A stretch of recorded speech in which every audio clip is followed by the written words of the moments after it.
लेकर हमारे बीच में बांसी स्वराज जी हैं, हमारी सांसद हैं, हमारी पार्टी की प्रवक्ता भी हैं और वकील भी हैं। मैं निवेदन कर रहा हूं बांसुरी जी से कि ये पूरे मामले के बारे में आपके समक्ष तथ्य और जानकारियां आपके समक्ष रखें ताकि ये पता लग सके कि ये बेल है और इसमें आगे क्या कार्रवाई है, उसके बारे में बांसुरी जी आपको जानकारी देंगे। बांसी स्वराज जी। बहुत बहुत धन्यवाद। आदरणीय बड़े भाई आरपी सिंह जी और यहां उपस्थित मीडिया के बंधुगण, आज एक बहुत ही महत्वपूर्ण फैसला आया है honourable supreme court of India के तहत, और आम आदमी पार्टी मुझे लगता है शायद आदत से मजबूर है, वो पुनः जनता को और मीडिया के मित्रों को गुमराह करने का प्रयास कर रही है। आज जो ऑर्डर आया है उसमें माननीय मुख्यमंत्री अरविंद केजरीवाल की जीत नहीं है, बल्कि honourable supreme court of India ने इस बात पर मोहर लगा दी है कि माननीय मुख्यमंत्री अरविंद केजरीवाल जी शराब घोटाले में दोषी हैं और ईडी के पास इसके लिए सफिशिएंट मटेरियल यानी प्रूफ, सारे के सारे तथ्य हैं। मित्रों, ये देखने की बात है कि माननीय मुख्यमंत्री अरविंद केजरीवाल जी ने अर्जी क्या लगाई थी। उनकी पिटीशन थी बेल के लिए नहीं, बल्कि इस बात के लिए कि यह बात प्रूव करी जाए या कोर्ट इस बात को एडजुडिकेट करे कि उनकी अरेस्ट इलीगल है, उनकी अरेस्ट अवैध है। Honourable supreme court of India ने उनकी इस प्रेयर पर उनको कोई राहत नहीं दी है, बल्कि सुप्रीम कोर्ट ने तो यह पाया कि सफिशिएंट एविडेंस है ईडी के पास अंडर सेक्शन 19 की रिक्वायरमेंट्स प्रूव करने के लिए। और सेक्शन 19 की रिक्वायरमेंट क्या है, जरा एक मिनट सेक्शन खोलकर देख लीजिए। ये पीएमएलए एक्ट है, इसका सेक्शन 19 पढ़ के बस एक सेंटेंस पढ़कर सुनाऊंगी। The director, deputy director, assistant director or any other officer authorized should have reason to believe any person has been guilty of an offense punishable under the act, he may arrest such a person. और supreme court ने क्या पाया?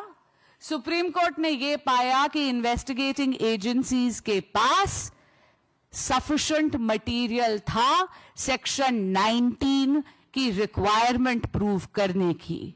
Section 19 की क्या requirement है कि आप prima facie दोषी हैं उस गुनाह के। इसका मतलब है आज सील ऑफ अप्रूवल लगाई है सुप्रीम कोर्ट ने। ये जो इंटरिम बेल मिली है माननीय मुख्यमंत्री अरविंद केजरीवाल जी को, ये सिर्फ इसलिए मिली है क्योंकि एक point of law larger bench को रिफर करा गया है। जब भी कोई चीज लार्जर बेंच को रिफर करी जाती है उसकी सुनवाई में थोड़ा समय लगता है, लेकिन इसमें दो बातें बहुत महत्वपूर्ण हैं। कुछ दिन पहले ईडी ने एक बहुत ही डिटेल्ड चार्जशीट कोर्ट के समक्ष रखी थी। उस चार्जशीट के तहत व्हाट्सएप चैट्स, साक्ष्य और बाकी के बाकी तथ्य देखकर यह पता चला था कि माननीय मुख्यमंत्री अरविंद केजरीवाल जी शराब घोटाले के किंग पिन हैं।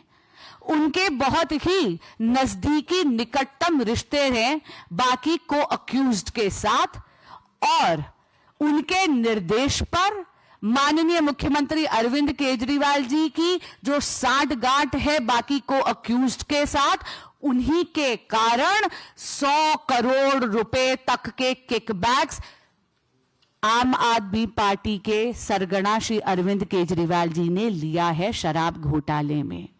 उस 100 करोड़ रुपए में से 45 करोड़ रुपीस आम आदमी पार्टी की गतिविधियों के लिए इस्तेमाल हुए गोवा चुनाव में, और इसी के कारण आम आदमी पार्टी पहली पार्टी बनी है भारत के इतिहास में जो भ्रष्टाचार में इतनी लिप्त है कि उसको भी अभियुक्त बनाया गया चार्जशीट में। आज सुप्रीम कोर्ट ने एक और बहुत बड़ी ऑब्जर्वेशन दी है। सुप्रीम कोर्ट ने कहीं ना कहीं डायरेक्शन नहीं दी, लेकिन एक इशारा जरूर करा है। सुप्रीम कोर्ट ने यह इशारा करा है कि जब भी कोई भी कॉन्स्टिट्यूशनल फंक्शनरी इस प्रकार के अपराध में लिप्त होता है तो उसको अपने पद से इस्तीफा देना चाहिए।